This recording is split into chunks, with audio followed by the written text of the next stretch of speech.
Assalamu alaikum, dear students. I hope you all are fine and doing good. So, today, in your subject of social studies, we are studying our chapter number 21 Social and Religious Movements. आज हमें पढ़ना है second religion के बारे में, that is Buddhism. Buddhism को propagate किया Lord Buddha ने, इस्टेब्लिश किया ये रिलीजन। वो एक बहुत बड़े हिंदू प्रिंस थे। उनका असली नाम था सिद्धार्था। वो बहुत ही अमीर फैमिली से बिलोंग करते थे, लेकिन उन्होंने वो सारा अपना रॉयल कंफर्ट, जो भी उनकी आरामदेह ज़िंदगी थी, वो छोड़ दी और वो किस खोज में निकले कि एक ह्यूमन की जो सफरिंग्स होती हैं, इनको हम कैसे ख़त्म करें, इन प्रॉब्लम्स का कैसे हम सॉल्यूशन ढूंढें। उन्होंने एक मिडिल पाथ हमें बोला फॉलो करने के लिए। वो मिडिल पाथ क्या है कि एक इंसान को जो दुनिया की चमक धमक वाली ज़िंदगी है, इसके पीछे नहीं भागना चाहिए, क्योंकि हम सबको एक ना एक दिन इस दुनिया को छोड़ के जाना ही है। तो जो भी दुनिया की ये प्लेजर्स है, ये डिज़ायर्स है, इंसान की चाह हमेशा रोज़ रोज़ बढ़ती रहती है कि ये भी चाहिए, वो भी चाहिए। लॉर्ड बुद्धा ने कहा कि हमें इस सब के पीछे नहीं भागना चाहिए, हमें लिमिट में रहना चाहिए। वही होता है मिडिल पाथ कि एक इंसान को मॉडरेट रहना चाहिए, मॉडरेशन वाली ज़िंदगी गुजारनी चाहिए। मॉडरेशन यही होता है कि हमें सेल्फ कंट्रोल होना चाहिए चीज़ों को लेके।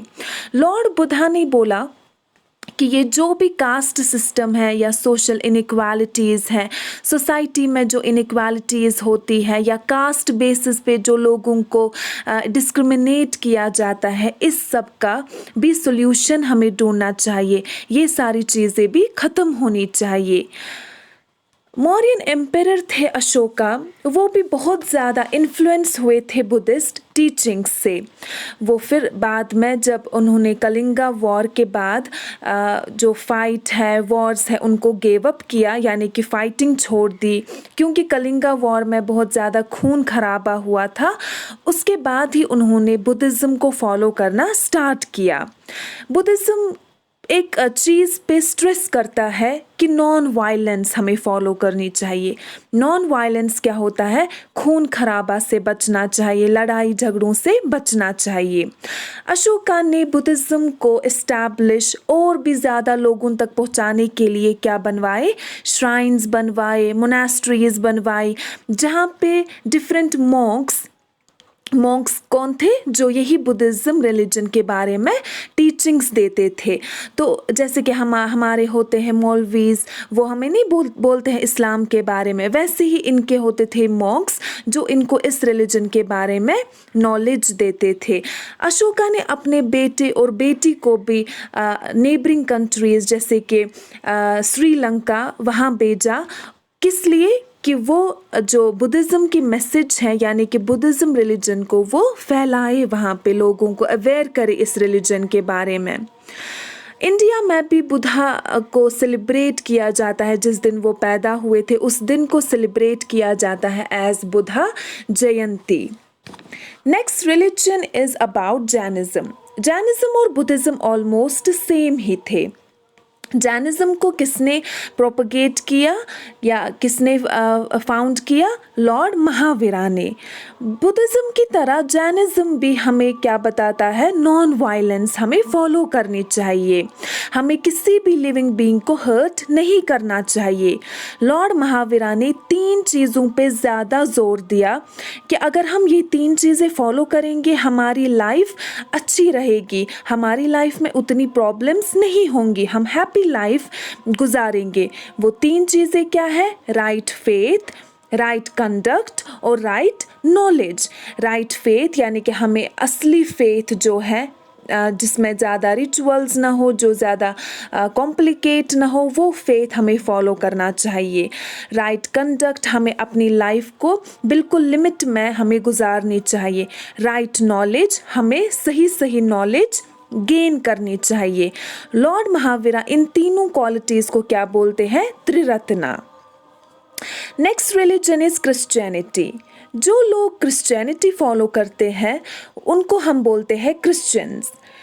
इस रिलीजन में जीसस क्राइस्ट ने जो भी बातें बोली थी, जो भी टीचिंग्स दी थी, उनको फॉलो किया जाता है। क्रिश्चियंस की जो होली बुक है दैट इज़ बाइबल, और जीसस क्राइस्ट ने इनको मेनली क्या नॉलेज दी है, किस बारे में इनको अवेयर किया है कि हमें हमेशा प्यार से रहना चाहिए और एक दूसरे को हमें माफ़ी देनी चाहिए।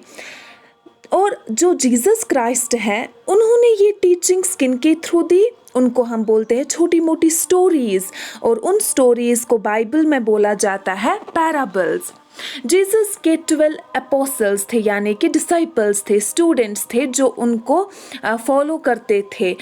एक उनमें से थे सेंट थॉमस, जिन्होंने क्या किया, जो इंडिया आए इसी क्रिश्चियनिटी के बारे में बताने के लिए, या फिर जीसस के जो भी टीचिंग्स थी उनके बारे में लोगों को अवेयर करने के लिए, क्रिश्चियनिटी की ओर दावत देने के लिए वो यहाँ पे आए। जीसस क्राइस्ट को ये मानते हैं जिस दिन उनको क्रूसिफाई किया गया, यानी कि हैंग किया गया, लटकाया गया उस क्रॉस पे, उस दिन को ये मानते हैं गुड फ्राइडे। क्रिश्चियंस क्या करते हैं इस दिन, वो फास्ट रखते हैं और इस दिन को वो बोलते हैं गुड फ्राइडे। इनका ये भी मानना है कि एक दिन था जब जीसस क्राइस्ट डेड होके वापस से जिंदा हुए, उस दिन को ये मनाते हैं एज ईस्टर संडे। ठीक, इनके दो अहम दिन होते हैं, गुड फ्राइडे और Easter Sunday. So this was all about those religions. We'll continue tomorrow. Do reading of page number 120. Take care. Allah Hafiz.